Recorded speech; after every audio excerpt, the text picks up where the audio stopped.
नमस्कार.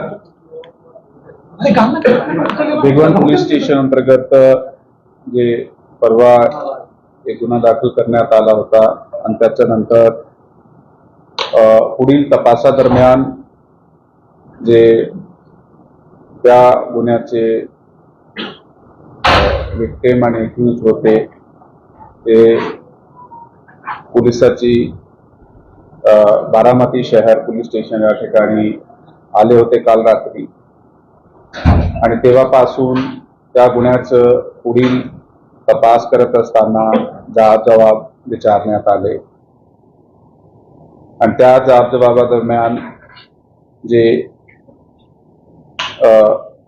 त्या गुन्ह्या नमूद महिला आहे त्याचा जबाब नोंदविल्यानंतर पुढे माननीय कोर्टाचे समोर त्याचा जबाब सुद्धा नोंदवण्यात आलेला आहे आणि पुढील तपास या गुन्ह्याचा सध्या चालू आहे. आई वडील सुद्धा आई आणि भाऊ सुद्धा आले होते आणि त्यांचं काय म्हणणं आहे त्यांच्यासमोर देखील घटना आहे आता तिने माध्यमांसमोर येऊन सुद्धा काही सांगितलं. काय त्याच्यामध्ये तथ्य आहे आता आपण काय त्याच्यावर कारवाई करणार आहात काय ऑफेन्स ते ऑलरेडी रजिस्टर करण्यात आला होता. त्याच्यानंतर आता त्याचे घराचे जे लोक आहे त्याचे आई त्याचे भाऊ सुद्धा येऊन इथे त्यांनी त्याचा मत मांडलेला आहे. त्यांची इथे त्यांना बोलण्याची संधी होती परंतु त्या यंग महिलाने आपला मत जे आहे ते आई आणि भावासमोर मांडलेला आहे आणि त्यांचा आपसात जे मत आहे ते वेगळं आहे आणि महिलाने आपला जे वर्जन दिलेलं आहे जसा की आपण पाहिला की अगोदर त्यांनी एक व्हिडिओ पाठवली होती आणि त्याच्यानंतर सुद्धा पोलिसाकडे येण्याचे अगोदर त्यांनी एका ठिकाणी एक व्हिडिओ मार्फत त्यांचा जे मत आहे ते दिला होता आणि त्यांनी त्यांचा तीच मत आहे की ते स्वतःहून लिहिली होती परंतु नेमका जे त्याची आई घरचे जे सदस्य आहे त्याचा म्हणणं वेगळा आहे. आता हे दोघे मत आहे ते दोघे मताचा आम्ही आता बारकाईने तपास करीत आहोत म्हणून मी त्या यंग महिलाला मान्य कोर्टासमोर जबाबसाठी आज पोलिसांनी हजर केला होता. ते जबाब झालेला आहे. पुढील तपास चालू आहे.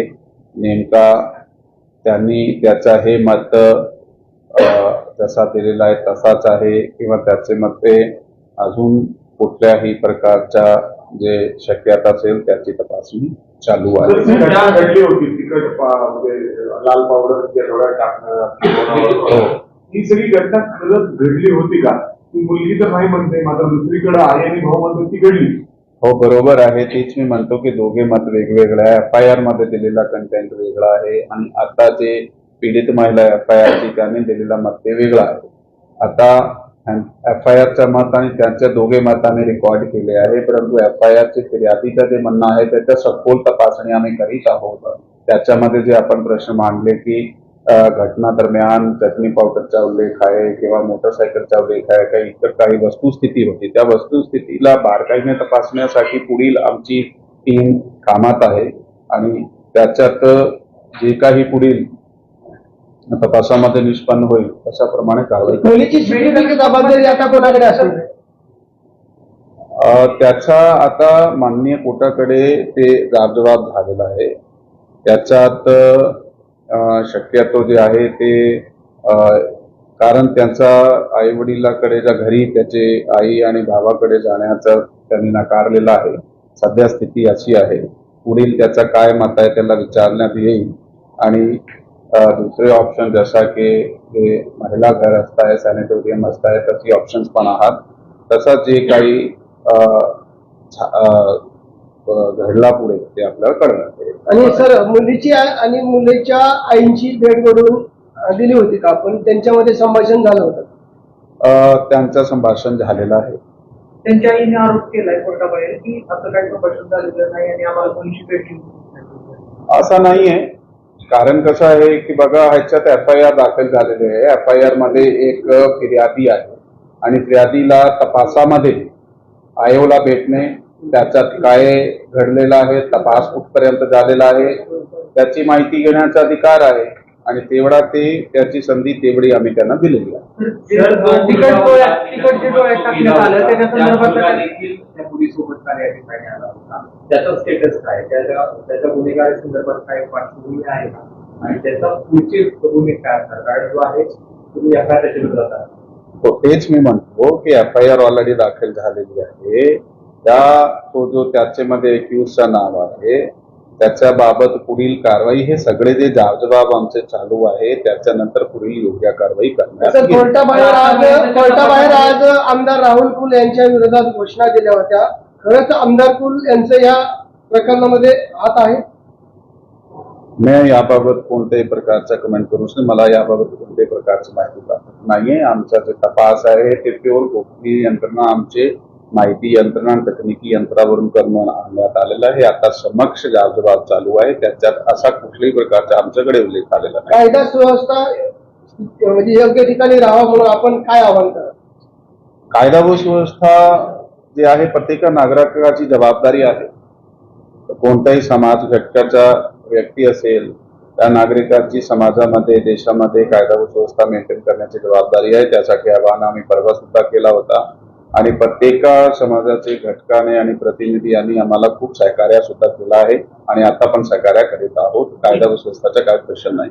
तर मंगळवारी रात्री FIR दाखल झाली. आतापर्यंत तपासात तुमच्या समोर काय आलेला आहे? तुम्ही असं म्हणताय की दोन्ही बाजूच्या म्हणणं सांगताय, पोलिसांच्या तपास पुढे काय आहे त्याच्यामध्ये माहिती? पोलिसाच्या पहिले 2 दिवसाचा जे तपास आहे त्या तपासामध्ये आम्ही ते शोध घेतल्यानंतर ते जे पुरावे आमच्याकडे, तकनिकी पुरावे किंवा जबाबाचे पुरावे आहे ते आम्ही कलेक्ट केलेले आहे. त्याच्यावर जे फायनल काय तयार होत आहे स्टेटमेंट, ते आम्ही सध्या सांगू शकत नाही. अजून ह्याच्यामध्ये पुढील तपास झाल्यानंतर आपल्याला अपडेट करण्यात येईल. मुलीची आईने सांगितलं वारंवार बद्दल त्याच्यावर आपण काय कारवाई केली? कोणाबद्दल आपण विचारताय? आरोपीचे सुद्धा जे आहेत आदर्श तो गुंड आहे, दबाव आहे, वाळू माफिया आहे असा आरोप करण्यात आला. बघा, त्यामध्ये जे आम्हाला ऑन पेपर ज्याचे विरुद्ध देण्यात आलेला आहे त्याची चौकशी आम्ही सुरू केली. 2 व्हिडिओ आहेत. एका व्हिडिओमध्ये पहिल्यांदा सांगितलं की जे 9 वर्षापूर्वी ते 1 वर्षापूर्वी ते नातेवाईक त्याच्याबाबत तिची ट्रान्सक्रिप्ट तयार करून प्रत्येक व्हिडिओची त्याच्यावर बारकाईने तपास सुरू आहे आणि त्या तपासामधून जे निष्पन्न होईल ते आपल्या समोर कायदेशीर येईल. तर डोळ्यात जे तिकट टाकले त्याच्याबद्दलचा काय मेडिकल रिपोर्ट आलाय का त्याच्यामध्ये? मेडिकल आम्ही करून घेतलं आहे आणि ते आता पुढील तरमान आम्ही आपल्या समोर एक्सपोज करू. ते मेडिकल रिपोर्ट माझ्या समोर आल्यानंतर मी आपल्याला काही सूत्र सांगतात की या संदर्भात तिकट डोळ्यात ही तपासाचा मुद्दा आहे ना, ते तपास चालू आहे. अजून हे आता आलेले आहे. याच्या पुढील तपास घटनास्थळ झालेला आहे ऑलरेडी, ह्याचे जबाब झालेले आहे. आता पुढे कुठून आणला, काय झाला, काय नाही होता, त्याचा आम्ही तपासादरम्यान निष्पन्न करून आपल्याला मध्ये जो आरोपी आहे तो साधारणतः रात्री 1:21 दरम्यान तुमच्याकडे आलेला. आता त्याचं स्टेटस काय? त्याला अटक घेतली, नेमकं काय केलं त्या संदर्भात? यामध्ये जो आमच्याकडे आलेले आहे त्याची पण चौकशी सुरू आहे. त्या चौकशी आता सुरू आहे. ताब्यात घेतले कशा अनुषंगाने? चौकशी गुन्ह्याच्या दरम्यान FIR मध्ये नाव आहे म्हणून त्याची चौकशी करणे गरजेची आहे. तपासात ती चौकशी चालू आहे. आरोपीला कोर्टात वगैरे हजर केलं नाही. हिंदी में जो भी ये घटना घटी है आज कल रात को ही वो जो तो लड़की की पुलिस स्टेशन में खुद आ गई. क्या क्या सामने आया इस केस में? देखिए, इस केस में अभी तक ये निष्पन्न हुआ है कि वो जो पीड़िता है, जिसका FIR में पीड़िता के तौर पे नाम दिया गया है। पीड़िता का वर्जन अलग है, एफआईआर का वर्जन अलग है। ये दोनों वर्जन अभी हमारे सामने हैं। तो पीड़िता ने जो वर्जन अपने जवाब में दिया है उसके रिलेटेड अभी हमने उसको माननीय कोर्ट के सामने पेश किया है। तो कोर्ट में उसका जवाब हुआ है।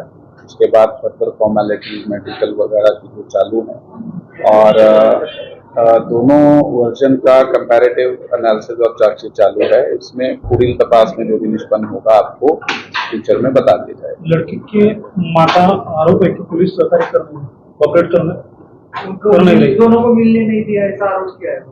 देखिए, हम अपना तपास जो है वो कायदेशीर और प्रमाणिक पद्धति से कर रहे हैं। जब फाइनल तपास हो जाएगा तो उसके सब डॉक्यूमेंट्स भी पब्लिक ही हो जाने आपके सामने। तो दोनों को टाइम दिया गया था मिलने के लिए, परिवार वालों को और देखिए, जो फिरियादी रहता है, फिरियादी आईओ से मिल सकता है, आईओ से वो इंफॉर्मेशन ले सकता है। तो जितना फिरियादी का अधिकार है उतने अधिकार एक्सरसाइज करने के लिए हम इस केस में जो दूसरा आरोपी है लड़का जो लड़की के साथ आया था, अभी वो कहाँ है? पुलिस कस्टडी में है? तो फिर चालू यस, उसकी चौकसी चालू है। Thank you. जय हिंद, जय भारत। और